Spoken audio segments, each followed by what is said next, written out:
और सी के तुलबा उतारने बाद आज हम देखेंगे आबी नबातात में तवाफुक। क्या देखेंगे? तो इसके चंद पॉइंट है, ये आपको ज़हन नशीब करना है। मैं आबी नबातात में तवाफुक कैसा होता है मैं आपको समझा रहा हूँ। अब आबी नबातात, सबसे पहले आबी नबातात की जो जड़ें हैं वो पानी में से जमीन में जाती है और जमीन में पेवस्त हो जाती है। कहाँ होती है? मतलब आबी नबातात की जो जड़ें हैं वो जमीन में पेवस्त होती है, फिर वहां से तना निकलता है और ये तना कहाँ होता है? पानी में। कहाँ डूबा हुआ होता है? पानी में डूबा रहता है, जो निहायत हल्का और लचकदार और खोखला होता है। कैसा होता है?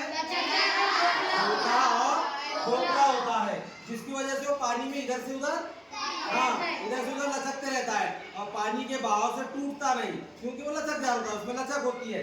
अब उसी तरह से आबी नबातात के जो पत्ते हैं वो पानी पर तैरते हैं। क्या करते हैं? पानी पर तैरते हैं। पानी पर तैरते रहते हैं और वो पत्ते चौड़े होते हैं। कैसे होते हैं? चौड़े।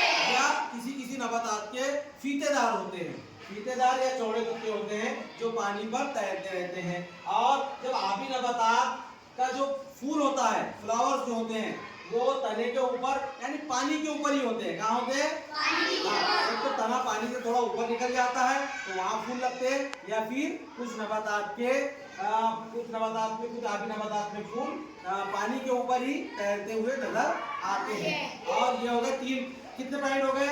एक जड़ का पॉइंट, तने का पॉइंट, दो तीसरा पत्ते का, तीन चौथा फूल, और पांचवा पॉइंट ये इंपॉर्टेंट है कि आबी नबातात के तने पर और पत्तों पर, काय पर? तने पर और पत्तों पर मोमी, एकदम मोमी पतली, मोमी मुलायम जो होती है, मोमी तय होती है। क्या होती है? मोमी मादे की तय, मोमी मादे की तय होती है, जिसकी वजह से पानी उस पर से फिसल जाता है, जिसकी वजह से उसमें से पानी से वो सड़ता नहीं है पत्ता या तना या उसका फूल, उसके ऊपर मोमी तय पाई जाती है। आया समझ में सबके?